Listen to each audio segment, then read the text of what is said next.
প্রিয় দর্শক আসসালামু আলাইকুম। আপনাদের মাঝে আমি আবারও একটি রেসিপি নিয়ে চলে এসেছি। সিদ্ধ রুটি বা সিটা রুটি, যেটি তৈরি করার পরও 3-4 ঘন্টা একদম মুচমুচে থাকে। খুবই সহজভাবে আজকের এই সিটা রুটিটি তৈরি করে দেখাবো। যারা কোনো দিন তৈরি করেনি বা এই সিটা রুটিটি তৈরি করতে ভয় পায়, তারাও খুব সহজে এই সিটা রুটিটি তৈরি করে নিতে পারবে। আমি একটি মিক্সিং বোলে 2 কাপ আতপ চাউলের গুঁড়া নিয়ে নিলাম। আমার এই চাউলের গুঁড়াগুলো শুকনা ছিল। ভেজা চাউলের গুঁড়া দিয়েও এই সিদ্ধ রুটিটি তৈরি করা যায়। আমি এখানে 2 কাপ নিয়েছি। আপনারা আপনাদের পরিবারের সদস্য অনুযায়ী চাউলের গুঁড়া নিয়ে নেবেন। এবার আমি স্বাদমতো লবণ দিয়ে দিব আর আন্দাজ করে 3 থেকে 4 টেবিল চামচ সয়াবিন তেল দিয়ে দিব। দিয়ে ভালো করে চাউলের গুঁড়ার সাথে মিশিয়ে নেব। চাউলের গুঁড়ার সাথে এভাবে তেল মিশিয়ে নিয়ে সিটা রুটিটি তৈরি করলে বারবার কড়াইয়ের তেল ব্রাশ করে দেওয়ার ঝামেলা থাকে না। আর ছিটা রুটিগুলো 3-4 ঘন্টা পরেও একদম মুচমুচে থাকে। আমি যে পরিমাণে চাউলের গুঁড়া নিয়ে ছিটা রুটিটি তৈরি করতেছি, একটি পরিবারের 4 জন সদস্য পেট ভরে খেতে পারবে। অনেকেই অনেক রকম উপকরণ দিয়ে এই সিটা রুটিটি তৈরি করে। আমি শুধু এখানে দুধ দিয়ে এই সিটা রুটিটি তৈরি করব। পরিবারে কিছু সদস্য থাকে একেবারেই তারা দুধ ডিম খেতে পছন্দ করে না, বিশেষ করে ছোট বাচ্চারা। তাদের ক্ষেত্রে এভাবে যদি দুধ ডিম দিয়ে এই সিটা রুটিটি তৈরি করে দেওয়া যায়, তারা খেয়ে কখনো বুঝতেই পারবে না যে এটি দুধ ডিম দিয়ে তৈরি করা। ছোট বাচ্চারা কিন্তু পিঠা রুটি এ ধরনের খাবারগুলো বিশেষ করে বেশি পছন্দ করে। তাদের ক্ষেত্রে এভাবে যদি তৈরি করে দেওয়া হয়, তাহলে তাদের দুধ ডিমের ঘাটতিটা পূরণ হবে। আমার হাতের কাছে ডিম ছিল না বলে আমি দিতে পারিনি। আপনারা যদি কখনো এভাবে সিটা রুটি তৈরি করেন, তাহলে এই দুধের সাথে ডিমও দিয়ে দিবেন। আমি অল্প অল্প করে দুধ মিশিয়ে দিয়ে চাউলের গুঁড়াগুলো প্রায় 10-12 মিনিট ভালো করে মেখে নিয়েছি। আমি অলরেডি 1 কাপ দুধ দিয়ে এই চাউলের গুঁড়াগুলো মেখে নিয়েছি। আবারও 1 কাপ দুধ নিয়ে অল্প অল্প করে দিয়ে এই সিদ্ধ রুটির গোলাটি তৈরি করে নিব।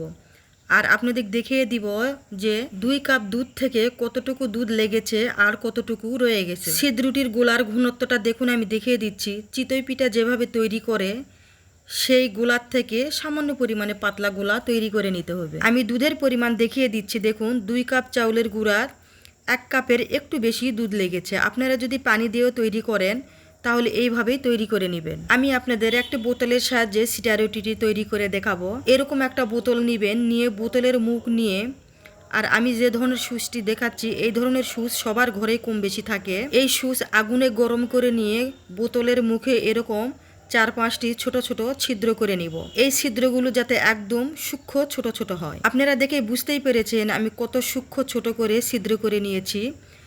আর সিদ্ধ রুটির গোলাগুলো এভাবে বোতলের মধ্যে উঠিয়ে নিব। এবার আমি সিটা রুটিটি তৈরি করে দেখাবো। তার আগে যে কড়াই নেবেন বা ফ্রাই প্যান নেবেন, সেখানে সামান্য পরিমাণ তেল দিয়ে টিস্যু দিয়ে বা ব্রাশ দিয়ে ভালো করে মুছিয়ে নেবেন। আপনারা একটু লক্ষ্য করে দেখুন, আমি কিন্তু প্রথমে এই একবারই তেল ব্রাশ করে নিব, এরপরে আর কোনোবারেই নিব না।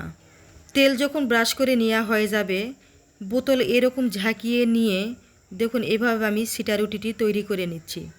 একদমই সহজভাবে এই সিটা রুটিটি এইভাবে তৈরি করা যায়। যারা কোনো দিনেও তৈরি করেনি, তারাও এইভাবে এই সিটা রুটিটি তৈরি করে নিতে পারবে। এভাবে সিটা রুটিগুলো তৈরি করে নিলে মাত্র 5 থেকে 6 সেকেন্ডের মধ্যে এক একটা রুটি তৈরি হয়ে যাবে। আর আশেপাশে চুলা বা পাতিল নোংরা হওয়ার ঝামেলাও থাকবে। যারা হাত দিয়ে সিটা রুটি তৈরি করতে পারে না, তাদেরকে খুব সহজ একটা পদ্ধতি দেখিয়ে দিলাম। সিটা রুটিগুলো যখন হয়ে আসবে তখন এভাবে ভাঁজ দিয়ে নেবেন।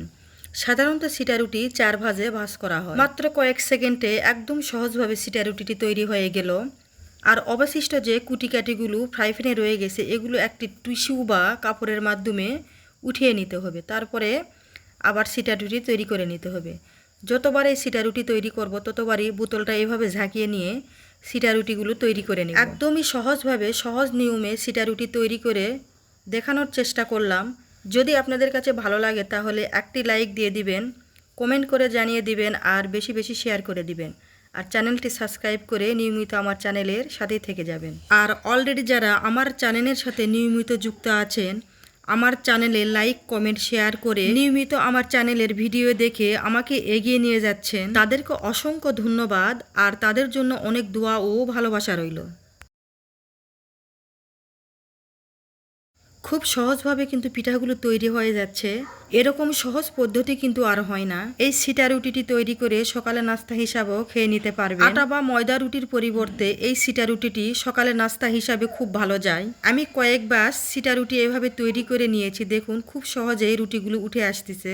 আমি আরেকটি কথা বলতে ভুলে গেছি, এই সিটা রুটির গোলা তৈরি করার সময় আমি গরম দুধ নিয়েছিলাম।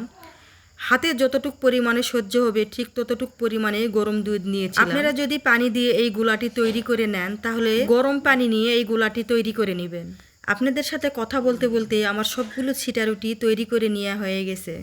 আর সিটা রুটিগুলো দেখুন একদম মুচমুচে হয়েছে। এভাবে সিটা রুটিগুলো তৈরি করে নিলে 3-4 ঘন্টা পর খেলেও মুচমুচে থাকে। একটি সিটা রুটি আপনাদের মাঝে ভেঙে শেয়ার করছি, দেখুন কত সুন্দরভাবে আর সহজভাবে এই সিটা রুটিটি আমি তৈরি করে নিয়েছি। একদম যারা নতুন আনাড়ি তারাও কিন্তু খুব সহজভাবে আমি যেভাবে এই সিটা রুটিটি তৈরি করা দেখিয়ে দিলাম এভাবে এই সিটা রুটিটি তৈরি করে নিতে পারবে।